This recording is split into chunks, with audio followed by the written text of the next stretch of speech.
Hey everyone, I'm Joe McNamee. This is a description of how you can work with people and help solve problems, and then bring other people in who want to be part of that team of helping to solve problems. So without further ado, I'm going to introduce the people that are sitting here. This is Marilyn Zimba. Hi. All right. Marilyn is a property owner in Georgia, near where I'm located, and she also is a property owner in London, Kentucky. And so in just a minute we're going to talk about Marilyn and what it is that she needed help with. And this is Lee Grider. Lee Grider is a real estate investor. He's actually in my local area, and one of my students works with me on doing local real estate deals. And so you're going to find out how all this interacts together in just a second here. So Marilyn, you had something that changed in your life drastically and made it to where you had to step up to the plate and take care of something that you hadn't even known how it was being handled, and all that kind of stuff. So what was it that happened in your life? My husband and I had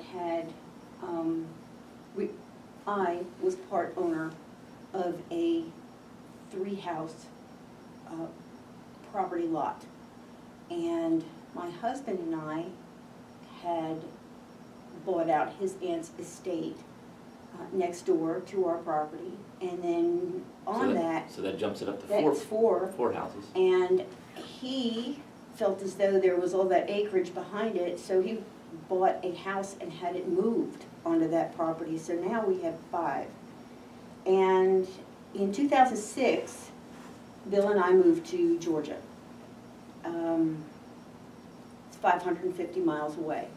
We left my nephew as caretaker, and some of the properties were rented, sometimes not. People kind of moved in, people moved out.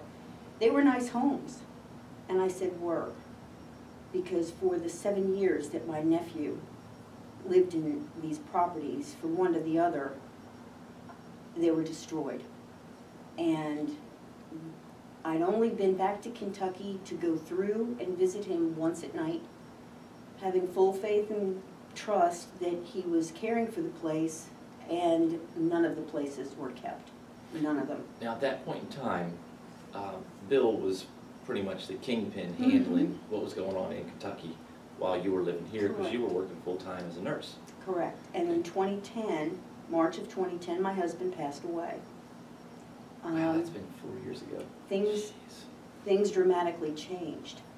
The deposits, whatever little deposits came in late, if at all, and after several phone calls. And things, now this was my nephew, not his, so I don't know. But long story short, I was ready to give all the properties up, even though I expected to sell them in part and pay off my house eventually. And I was going to let them go to auction, and I would have gotten a fraction of what they were worth. I would never, ever be able to make a mortgage payment down here using that property money, nor would I be able to pay off my property ever down here. Now, when Bill passed away, and this is kind of personal, and I just want people to realize, there wasn't a large insurance policy that, to handle what it is that she needed done. So it just wasn't there. So there was no assets except for the house she lives in Georgia, and then the houses that she owns in London, Kentucky. So can Marilyn live on her own with her job and all that? Yes, she can. But she also has custody of one of her grandchildren, which has a lot of needs, a lot of things that she has to do there. And just think about daycare alone on that. And so Bill was the caretaker. He was retired, so he took care of everything that the granddaughter needed. And then when Bill was taken out of the picture, then that put a significant, severe hardship on her. Plus, she's still got these properties in Kentucky. She's not even looking at them. I remember you saying, I don't even want to see the pictures of it. I think she told you and your wife that also, of the current condition. So it was just like, if she saw it, it would just destroy her inside. She heard the stories of what they looked like, but she didn't see it for herself. So she was in total denial of how bad it was, but didn't want to face it. So you were with us, we were on a trip to all the theme parks down in Florida, and we were sitting at the hotel pool one evening, and that's when you didn't break down, but you were really upset. And Joe, aside from being a neighbor, sort of, and a good friend, said, all right, that's enough. What is wrong with you? What is wrong with you? And I told him finally what was wrong. And I really didn't want to disrupt a good relationship with Joe and his wife by talking about hardships and things that were really, really bad. But he hit me at just the right time, and I told him what it was. So then, what I decided to do, she told me that the properties weren't being handled, and she wasn't receiving any income. There was money she was sending for work to be done. There was no guarantee the work was being done, but still there was no payments coming from the properties. So what I decided to do is I decided to run a message just in the social arena that I was looking for someone in the London, Kentucky area that wanted to learn how to do what it is that I do with real estate, wanted to learn from me. So I was soliciting for a student in that area. It's, like Marilyn said, it's 550 miles from where we live.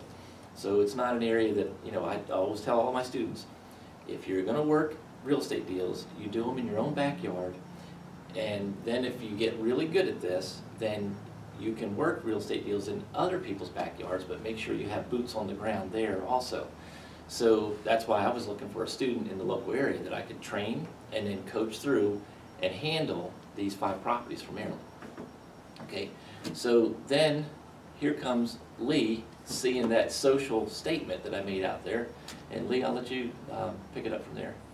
Well, brand new with absolute investments, and definitely passionate about learning more about real estate, and I saw this as a golden opportunity, and I and a few other people from all over the country put in that they would like to do this, and my ticket in was that my family is from Kentucky. I'm from Lexington, my father's from Harrodsburg.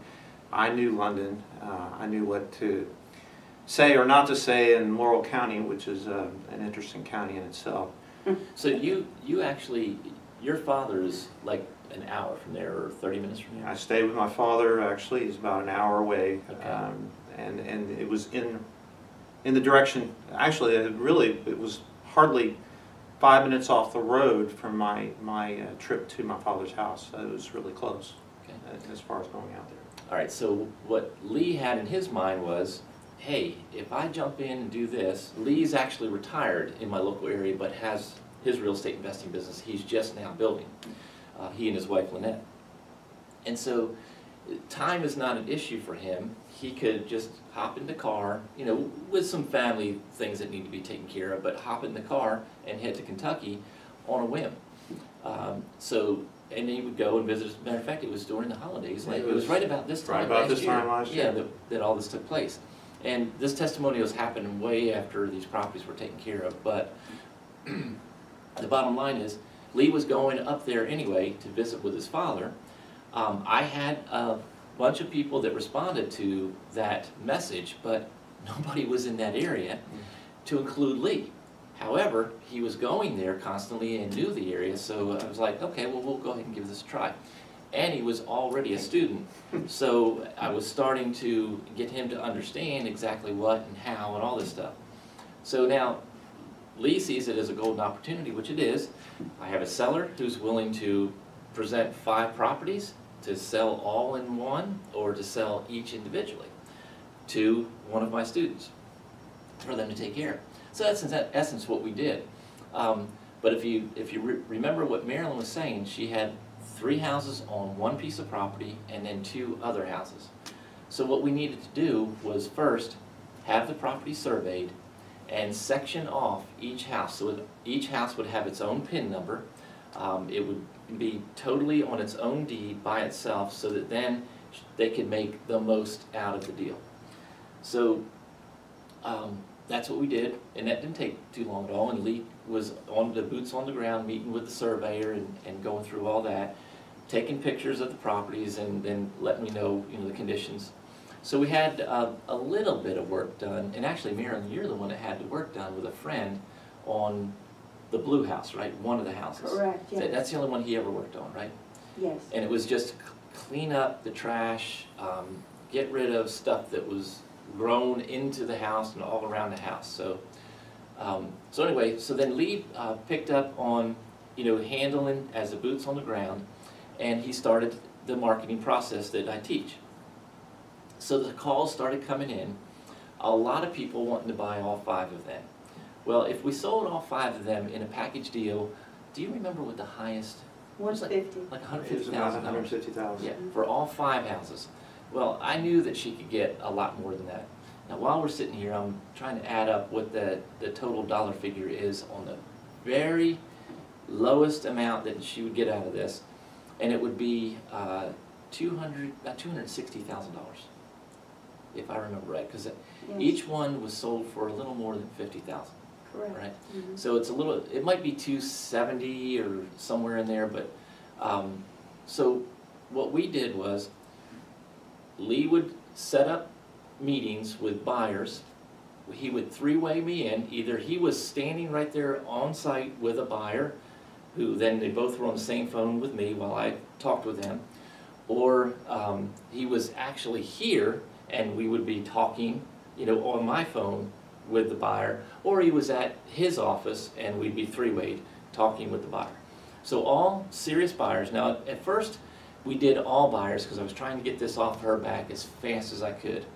It wasn't working very well. It was right at the holidays, and all we had were people that wanted to buy the whole thing, and I think the $150,000 offer would have actually been about $90,000, because I don't think the person would have produced the $150,000. I think they would have then tried to negotiate down after they started out with that number.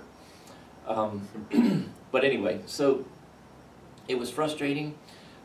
We started working with, there were 2 tenants, 1 in each house. Both of them were paying, but they were paying a very small amount compared to what they should have been paying for the area, for that area, for the fair market rents in that area. So, so that's what we did. So Lee, you pick back up on. Well, let's talk about the marketing of it and then what sold, if I can. Sure. Sure. We marketed. We set up a phone. We put up signs. Signs were the best way to get people to actually call me and schedule time to see the houses. We thought we'd have a terrible time selling Marilyn's blue house, the one that I believe she actually lived in, because it had, and she probably doesn't want to hear this, but it had cobwebs. It was in disrepair, and there's no way. I think Lynette described it as it's like a horror movie, and you move the cobwebs out of the way to. Well, that's actually what I did. Oh gosh. And that was where they lived. And that's that was where my nephew lived for years before, 2-3 years before. So you can tell by the mentality of what the nephew's accepting is okay, of what his actual mindset would be of the rest of the properties. So. But the story goes like this: it sold first.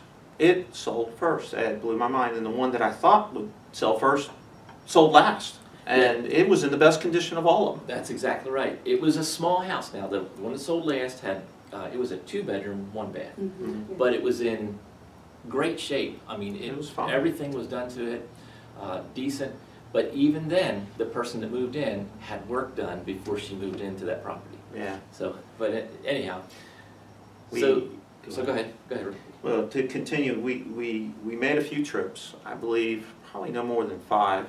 Back and forth, mostly because I went to see my family, and it was on the way. So as we were there, we planned time to meet with people that we had set up with our signs and the phone calls that came in. We got a lot of free marketing in that area because we used, Kentucky had lots, penny savers and the Kentucky bulletins and different basic classifieds that were free to use. So we got a lot of calls from those. And then, of course, a few sign calls. I would say signs were the best. And It's with always those, been that way. It's still to this day, the strongest puller are the signs. And again, this is because we're local businesses doing business in our local area. We're doing it in our own backyard. And I had a local number set up there as well, so, I guess I could tell you about that, that was Magic Jack, and there were Yeah. others. Yeah, but that's fine. I mean, we don't have to get into all the details. Okay. People are just wanting to see, you know, how this all played out. But when we got the calls, we set up times to meet with people, and when we met, I made calls to Joe. I had scheduled time with him, and he did all the talking. I just stayed out and listened, and then, to tell you the truth, this was a great learning experience. I've learned a lot in the process, and thank you, Marilyn. Yes. I'm yeah, grateful. I know you are. I really But am. we both are appreciative of what we're able to do for Lee in this. Right. And the conversation we had, was it last night? I Yeah. asked you, because I haven't talked to Marilyn in a while about the properties. You know, she's receiving her income from all 5 properties. And I asked her, I said, you know, and I was kind of half afraid to ask her because there was one person who went in who we thought would be the best buyer who's been late by 3 or 4 weeks at the most. Yeah. It hasn't gone, I mean, it bothers you because it's not right on time and it's beyond the grace period, but it wasn't a month behind ever, was it? Or was it 1 month behind? Yeah, it was a month behind. But 2 months? No, No, just 2 months, 1 month. okay. Just 1 So in our world, you know, if we've got somebody who's just 1 month behind, that's not that bad, we're okay. Should they be on time? Absolutely. Do they get some warnings? Absolutely. Do we want it to be habitual? No, we don't, but it happened that way. So let me pick up right where you left off, Lee. Yes. So now, in the beginning, we were having a tough time. The properties needed, except for that 2-bedroom house, needed a lot of work. I mean, they were nowhere near move-in ready. So we had to find 5 special people that I refer to as blood, sweat, and tears people. It's either that or Marilyn's got to pull a bunch of money to go out and do a lot of repairs and then hope that that's going to satisfy people to come in. But I didn't want her to spend her money. It was already stressful enough for her. So it wasn't worth putting anyone through that. So we stayed on trying to find the blood, sweat, and tears people. And the truth is, we spent about, what, 4 months messing with that until we started getting some really good, decent bites, decent offers. Yeah, initially they were just trying to get a deal. Yeah, everybody wanted, you know, the whole thing for $80,000 and stuff. And it was just crazy. So anyway, now if those houses had been in my local area, there would have been things I would have gone ahead and had done. All the properties have been cleaned up, all the stuff growing up close to, all that would have been taken care of. They'd have smelled good. There wouldn't be any cobwebs or anything inside the house. They'd have been cleaned inside and out. If there was anything that was continuing to damage the property, like roof leaks or something like that, we're going to fix those. We're going to stop that from happening.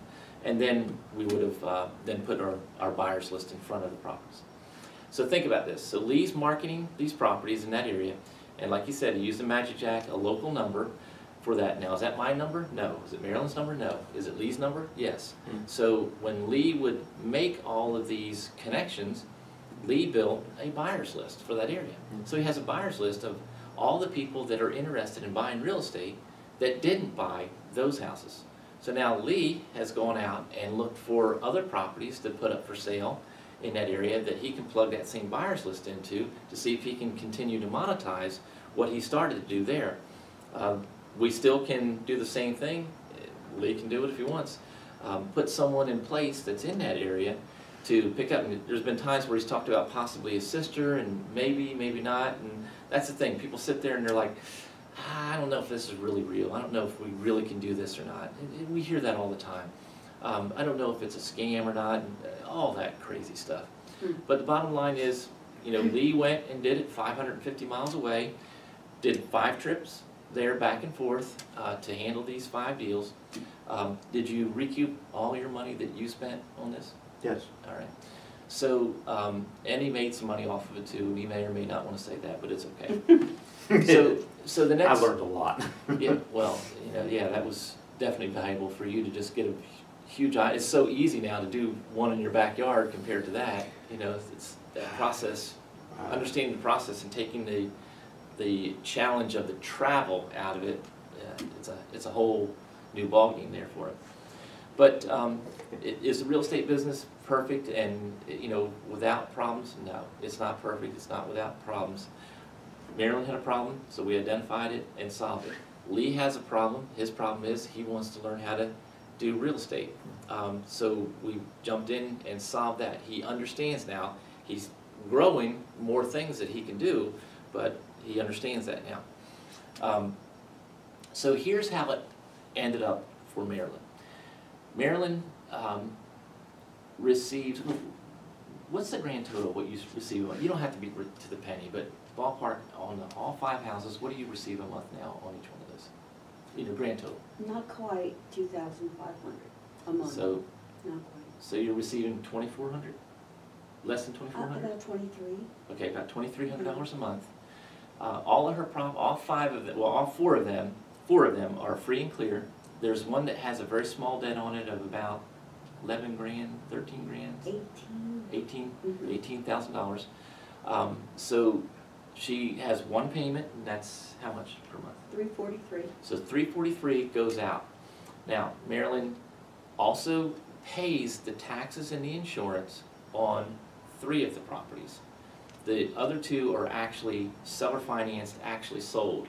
So 3 of them are lease purchased until they grow their down payment, bring in more of their down payment. And by the way, did you pay Lee a dime? No. You didn't pay him anything. No. The end buyers who paid the down payments is They where paid Lee got the his salary. funds from. So it cost Marilyn nothing. These are people that we brought in that have down payment money, and they're gonna do their blood, sweat, and tears on the property. So Lee got paid from the properties. Marilyn's getting paid from the properties. So you're making about $2,300 a month off of properties that you were receiving for the past 7 years per month. What was the most you ever received on any of them? Combined? Combined? Yeah. Maybe 600. Okay, so. Nothing. Yeah. And that was when they were in good shape. Mhm. All right. So, so now she makes $2,300 a month. Can I ask you what your, if it's okay? If not, we'll just No, edit that's this out. fine. Go ahead. Your monthly payment on your house that you live in.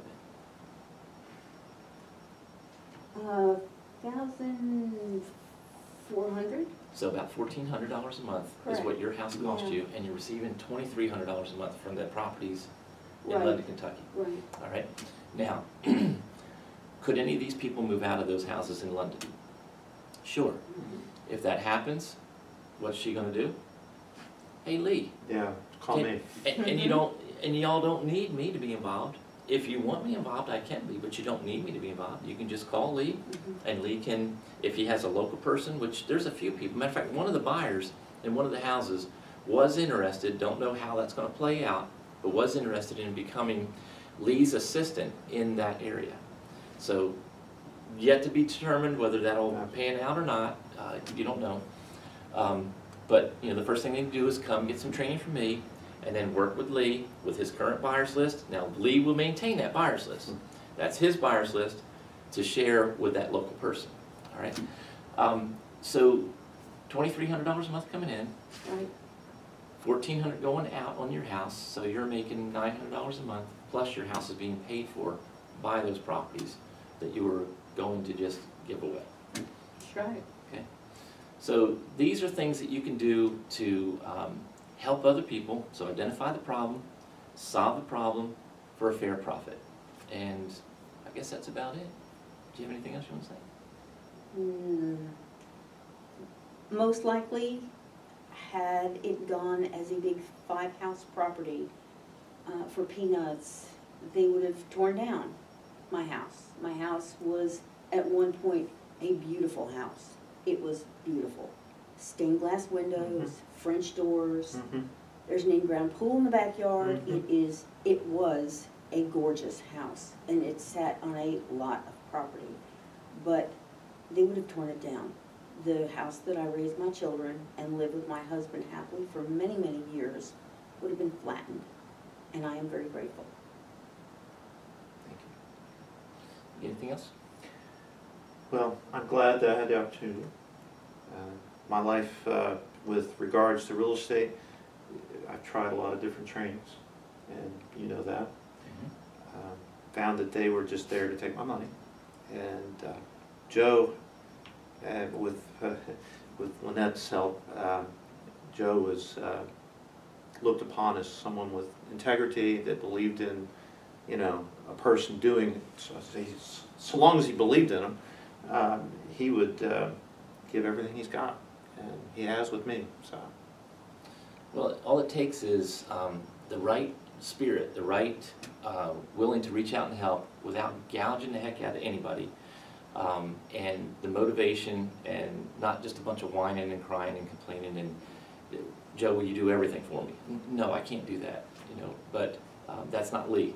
Lee comes, asks for advice, and then immediately is apologetic for taking any of my time at all, and goes out with his marching orders and does what, you know, What Joe told me to do. and he works through issues on his own, and when he comes to one that he's not sure of, he might still work through it anyway, and then ask me, hey, this is what I did with this, but would that have been what you would have done? You know, so that kind of stuff happens there too. So anyway, it's a lot of fun doing this with people and solving problems for a fair problem. So, okay, appreciate it, guys. Thanks. Okay, well, Thank you. Oh, handshakes. Thank you. Thank you so much.